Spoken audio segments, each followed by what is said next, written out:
欢迎收听。我们收到你的提问了啊，这个问题啊，真的蛮有意思的。哦，怎么说？就是啊，你提到廖老师，他一方面教我们说，不要一直迷在轮回里嘛。对，这是很多修行的目标。可是啊，另一方面他又说自己对什么天堂啊、地狱啊没什么兴趣，嗯哼，还说下辈子要再回来当人，觉得这个娑婆世界好好玩。这听起来跟很多修行观点很不一样，对吧？确实，这个说法，初听之下会觉得有点矛盾。所以你就问了，这到底是怎么回事？老师那个渡人的大愿，还有他一直强调的自渡，跟他那个反复提到的一心不乱，这几个东西是怎么串起来的？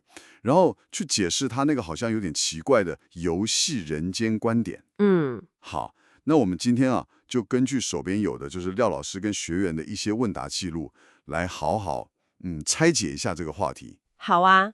廖老师这个说法啊，确实是提供了一个蛮挑战传统的视角啦。对，他看这个轮回，还有我们现在在的这个世界嘛，就所谓的娑婆世界嘛，这个充满挑战、烦恼的现实世界。嗯，他看待这个世界的角度，的确跟一般那种强调要出离苦海的观点，有蛮明显的差异。没错。这也就是为什么值得我们深入来聊一下。好，那我们先从那个渡人和自渡来看好了。资料里面有提到，廖老师他好像发过一个大愿，有。说什么在外众生永远先渡，最后才渡自己亲人。哇，这听起来是把渡人摆在超级前面的。可以这么说啦，这个展现的是一种很广大的慈悲，还有那个愿力。但更有趣的是他同时也一直强调所谓的明师，关键其实是自信自度。自信自度。对，意思就是说，真正的重点还是要往内找，找到那个真实的我自己，达到内心的那种圆满清净。他有时候会用内圆空这个词。内圆空听起来很玄。这是一种内在圆满，而且体悟到空性的状态啦。所以在他的想法里，渡人跟自渡，不是对立的。不是二选一。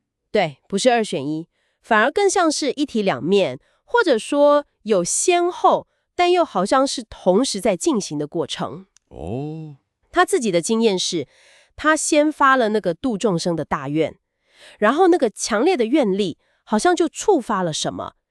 很短的时间内，他说大概20天吧，就开了那个所谓的心通能力。哇，20天。对，就能够了知一些因果。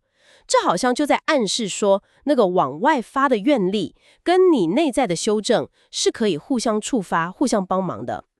这个就有意思了。愿力可以启动内在的能力，那接下来这个核心问题就更让人好奇了。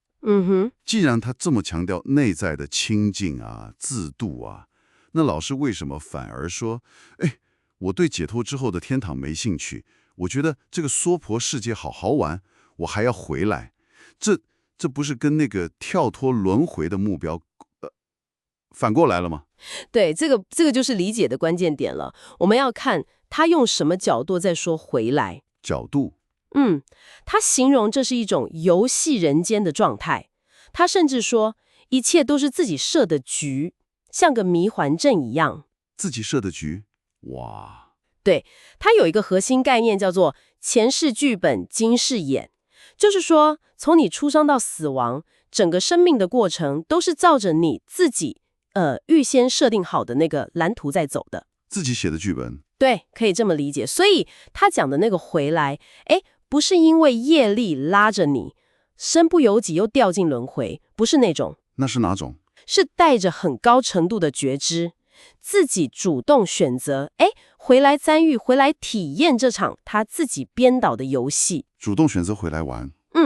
他甚至还提到说，醒来就不好玩，演不下去。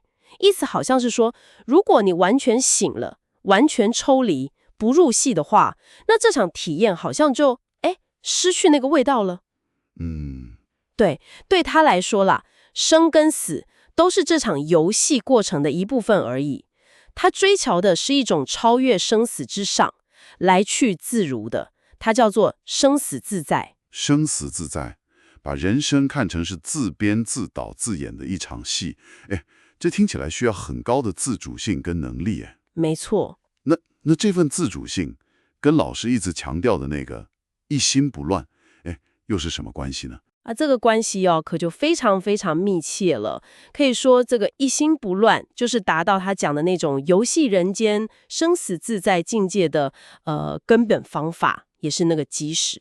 根本方法。对，老师非常强调你念佛号也好，持咒也好，如果你的心念是乱飞的，达不到一心不乱，或就是那种高度专注、心里没有杂念的定境，那效果就会差很多。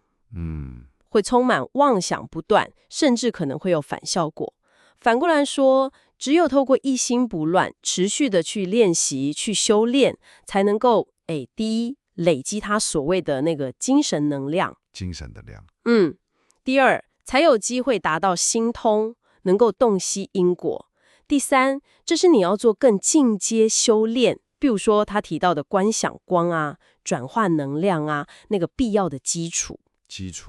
对，第四，这也是实现所谓心想事成的关键。他用大胆许愿、小心求证来形容嘛，就是透过高度专注去跟宇宙高维的能量连接，然后亲近自己的业力模式。所以许愿也要靠这个。他是这么说的。最后一点甚至连你决定自己下一世要去哪里，乃至于去设计来世剧本的这个能力都跟你一心不乱的功夫有多深，也就是你的精神能量提升到哪个层次，有直接的关系。哇，这样听起来，就整个串起来了，对吧？所以总结一下廖老师的观点，好像可以这样理解，就是透过一心不乱这个核心的修炼方法，去提升自己的精神能量跟觉知水准。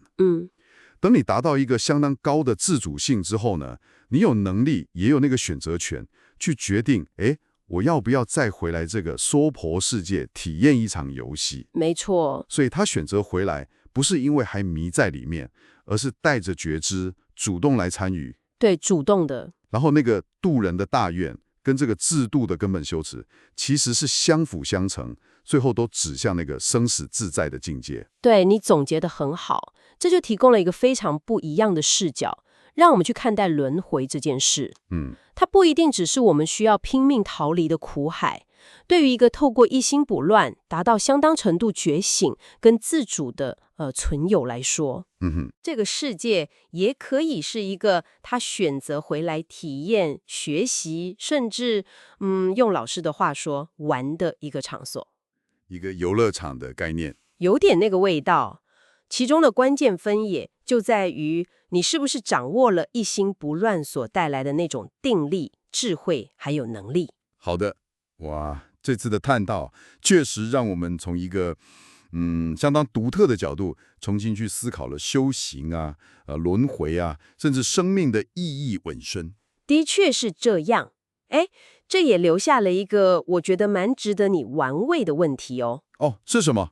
如果生命的剧本真的有可能是我们自己参与编写的，那么你此刻正在为自己的下一场戏写下什么样的剧情呢？这真是个好问题。好，那今天就谢谢你的聆听，期待下次再与你一同深入探索。